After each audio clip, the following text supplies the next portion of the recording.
In terms of real estate, there are certain places in the world that have the highest property values out there in terms of amount per square foot. There are some places that are so expensive that buying a whole island would be cheaper and more spacious in some of these real estate areas. A great example of this is in New York City, a place notorious for its high cost of living, and there's a place within the city known as Billionaire Row, where you basically have to be a billionaire to go and get some property there.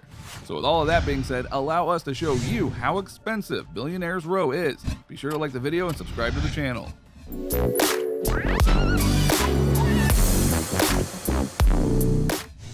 So what is Billionaires Row? So hearing the intro, you might think you know loosely what Billionaires Row is, and yet it's a bit more complicated than you might think, so here is a better description of it.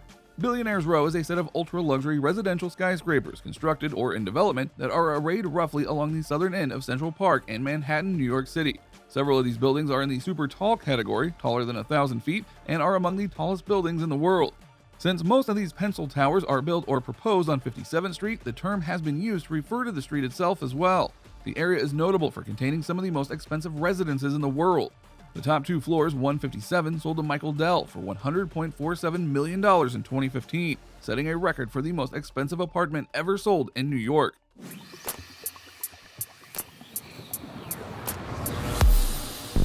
Another duplex in the building was bought by hedge fund manager Bill Ackman for $91.5 million. The top penthouse at 432 Park Avenue went to Saudi retail magnate Fawaz Al Hokair for $87.7 million.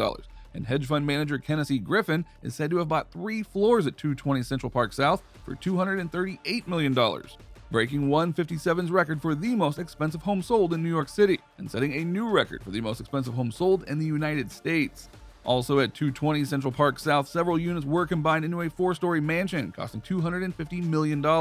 These projects have generated controversy concerning the economic conditions and zoning policies that have encouraged these buildings, as well as the impact these towers will have on the surrounding neighborhoods and the shadows that they cast on Central Park. So as you might expect, it's not exactly the most popular place in the world, but that hasn't stopped people from going and getting property there, if they can afford it. Now let's outline some of the buildings that are in the row, shall we? 层高是4.2米。Number 8, 111 West 57th Street. 111 West 57th Street has been called the world's skinniest skyscraper, as its height to width ratio is 24:1. Nicknamed the Steinway Tower because it sits on the site of the old Steinway Hall, the building will top out at 1,428 feet. The 86-story tower is made up of 60 condos, most of which are full-floor residences, and includes 20,000 square feet of amenities, including a lounge with a Steinway grand piano as the centerpiece. Active listings at 111 West 57th Street range from $16 million for a 3-bedroom to $57 million for a 4-bedroom penthouse, according to Street Easy. Yeah, and if you're wondering why such a building costs so much, well, that would be because the skinniest skyscraper cost over $1 billion to build. That'll raise your rent.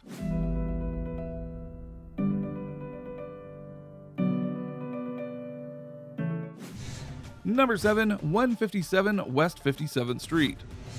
For several years, the 90-story skyscraper held a record for the most expensive home ever sold in New York City.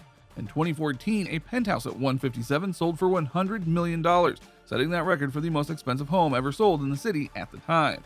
It wasn't until 2018, 4 years later, that the buyer was revealed to be billionaire Michael Dell, the founder and CEO of Dell Technologies. That record was broken in 2019 when billionaire hedge fund manager Ken Griffin bought a $238 million penthouse in another Billionaire Row tower, 220 Central Park South. But still, this is very impressive as it has a lot of money and wealth attached to it. They're handcrafted by Small Bone. You've got double everything, appliances by Miele and Sub-Zero, and beautiful Macassar ebony cabinetry. Chinese billionaire Liu Yiqian and billionaire hedge fund manager Bill Ackman are both known to have bought units in the tower. Ackman, along with a few very good friends, bought a $91.5 million penthouse in the building in 2012 with the intention of flipping it rather than living in it, according to Curbed. Listings in the tower range from $3.85 million for a 1-bedroom condo to $27.1 million for a 3-bedroom on the 59th floor. Given those prices, it shouldn't be too much of a surprise that certain wealthy names are attached to this building. It's only them that can actually afford it.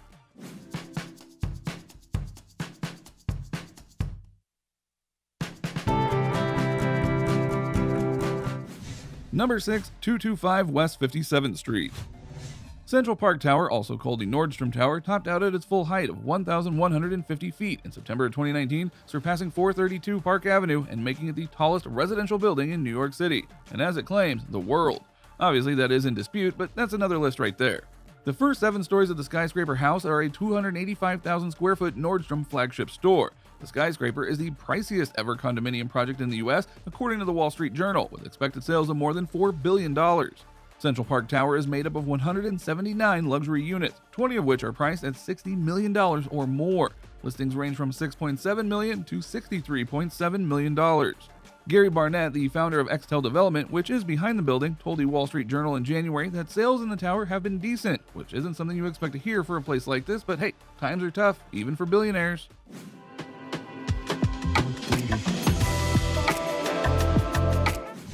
Number 5, 220 Central Park South. 220 Central Park South sits right along Central Park on, of course, Central Park South, now the most expensive street in the city with a median sale price of $9.8 million. The tower is designed by architect Robert A.M. Stern, comprises an 18-story building called the Villa, behind which will be a 953-foot tower with 118 luxury condos. And as alluded to earlier, 220 Central Park is home to the most expensive home ever sold in U.S. history. Sales in the 79-story building have already broken records. In January 2019, billionaire hedge fund manager Ken Griffin bought a $238 million penthouse at 220 Central Park South, making it the most expensive home ever sold in the U.S. 4 condos were listed for rent, 2 3-bedrooms for $54,000 and $59,000 per month, a 4-bedroom for $60,000, and another 4-bedroom for $99,000. Hey, and you thought your rent was bad.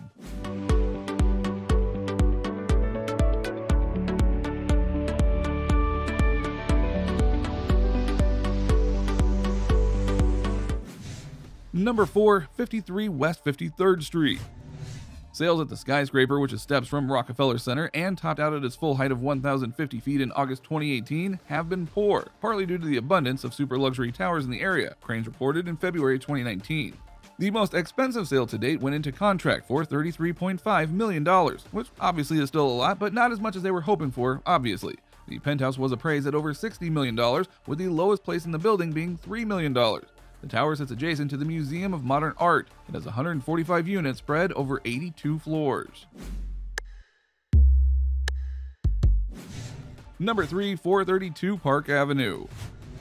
432 Park Avenue, which stands at 1,396 feet, held the record for the tallest residential building in New York City until the end of March of 2019, when the still under construction Central Park Tower surpassed it to become the tallest residential tower in the world. The 84-story tower, developed by Harry Macklowe, currently offers listings between $14 million and $32.5 million. Notable buyers at 432 Park Avenue include Saudi billionaire Fawaz Al-Qaher, who bought a 96-floor penthouse for $87.7 million back in 2016. Jennifer Lopez and Alex Rodriguez bought a 3-bedroom condo in the building in 2018 for $15.3 million, but they put it back on the market in January 2019, less than a year after buying it. And in 2019, a penthouse previously listed at $82 million sold after being split into 2 separate units and given a $21 million total price cut. And 220 Central Park South, and he put them together on the very refined edge of Billionaires Row, and he created a building with 35... Number 2, 520 Park Avenue. 520 Park Avenue, another Robert A.M. Stern designed building, is made up of 35 residences. The 64-story limestone tower saw some major sales in 2018. In November, vacuum cleaner and hairdryer guru James Dyson bought a $74 million 6-bedroom penthouse in the tower, because hey, why not? And also at the end of 2018, prominent Wall Street investment banker Ken Moelis bought a penthouse at 520 Park Avenue for $62 million. Another home that celebrates New York from high up. Dramatic walls of glass with architectural curves on both ends of the residence gives the space a dynamic flow and lead to 2 deep balconies. Number 1, 252 East 57th Street. 252 East 57th Street is a bit of an outlier from the rest of Billionaires Row when it comes to both location and height. It tops out at nearly 712 feet tall, making it the shortest of Billionaire Row skyscrapers, and it sits farther east than any of the other towers. But the level of luxury at the 65-floor building seems to have allowed 252 East 57th Street to be a part of the exclusive Billionaires Row Club, with perhaps slightly lower prices. Listings in the building range from $4.49 million for a 3-bedroom to $23.7 million for a 6-bedroom penthouse. Steve Madden, founder of the footwear empire, bought a 5-bedroom condo in the building for $12.1 million in 2017. So what do you think? What do you think of this look at Billionaires Row and how it's incredibly expensive compared to everything else out there in the world? Are you stunned by some of the prices for each property? Which of these houses do you think is overpriced? Or is there one that you would like to have if you had the money? Let us know in the comments below. Be sure to subscribe, and we'll see you next time on the channel.